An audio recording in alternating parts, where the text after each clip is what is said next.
ಮುಡಾ ಬದಲಿ ನಿವೇಶನ ಹಂಚಿಕೆ ಮಾಡಿರುವ ಎಲ್ಲಾ ಆದೇಶವನ್ನ ರದ್ದು ಮಾಡಲಾಗಿದೆ. ಉಲ್ಲಂಘಿಸಿ ಹಂಚಿಕೆ ಮಾಡಿರುವ ನಿವೇಶನಗಳ ವಿರುದ್ಧ ಕ್ರಮ ಜರುಗಿಸಲಾಗಿದೆ. ಸರ್ಕಾರದ 14 ಮಾರ್ಚ್ 2023ರ ನಿರ್ದೇಶನ ಉಲ್ಲಂಘಿಸಿ ಹಂಚಿಕೆ ಮಾಡಲಾಗಿತ್ತು. ಇದೀಗ ನಿವೇಶನಗಳ ವಿರುದ್ಧ ಕ್ರಮ ಜರುಗಿಸಲಾಗಿದೆ. ಉನ್ನತ ಮಟ್ಟದ ಸಮಿತಿ ಶಿಫಾರಸಿನಂತೆ ಸರ್ಕಾರ ಆದೇಶ ಹೊರಡಿಸಿದೆ. ಉನ್ನತ ಮಟ್ಟದ ತಾಂತ್ರಿಕ ಸಮಿತಿ ಶಿಫಾರಸಿನಂತೆ ಇದೀಗ ಸರ್ಕಾರ ಆದೇಶ ಹೊರಡಿಸಿರೋದು. ಮುಡಾ ಬದಲಿ ನಿವೇಶನ ಹಂಚಿಕೆ ಮಾಡಿರುವಂತಹ ಎಲ್ಲಾ ಆದೇಶವನ್ನ ರದ್ದು ಮಾಡಲಾಗಿದೆ. ಉಲ್ಲಂಘಿಸಿ ಹಂಚಿಕೆ ಮಾಡಿರುವ ನಿವೇಶನಗಳ ವಿರುದ್ಧ ಇದೀಗ ಸರ್ಕಾರ ಕ್ರಮ ಕೈಗೊಂಡಿರೋದು.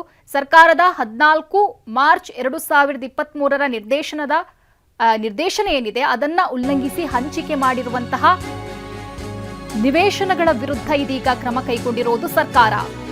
ಈಗಾಗಲೇ ಸಬ್ ರಿಜಿಸ್ಟ್ರಾರ್ ಕಚೇರಿಯಲ್ಲಿ ನೋಂದಣಿ ವಿಚಾರಕ್ಕೆ ಸಂಬಂಧಪಟ್ಟಂಗೆ ಖಾತೆ ಮಾಡೋದನ್ನ ತಡೆ ಹಿಡಿಯಲು ಸ್ಥಳೀಯ ಸಂಸ್ಥೆಗಳಿಗೆ ನಿರ್ದೇಶನ ನೀಡಲಾಗಿದೆ.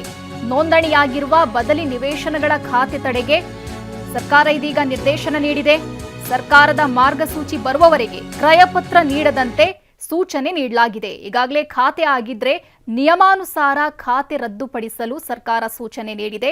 ಮಹಾನಗರ ಪಾಲಿಕೆ, ನಗರಸಭೆ, ಗ್ರಾಮ ಪಂಚಾಯಿತಿಗಳಿಗೆ ಸರ್ಕಾರ ನಿರ್ದೇಶನ ನೀಡಿದೆ. ಗ್ರಾಮ ಪಂಚಾಯಿತಿಗಳಿಗೆ ಕ್ರಮ ಕೈಗೊಳ್ಳುವಂತೆ ಸರ್ಕಾರ ಆದೇಶ ಮಾಡಿದೆ. ಉನ್ನತ ಮಟ್ಟದ ತಾಂತ್ರಿಕ ಸಮಿತಿ ಶಿಫಾರಸಿನಂತೆ ಸರ್ಕಾರ ಇದೀಗ ಆದೇಶ ಹೊರಡಿಸಿರೋದು.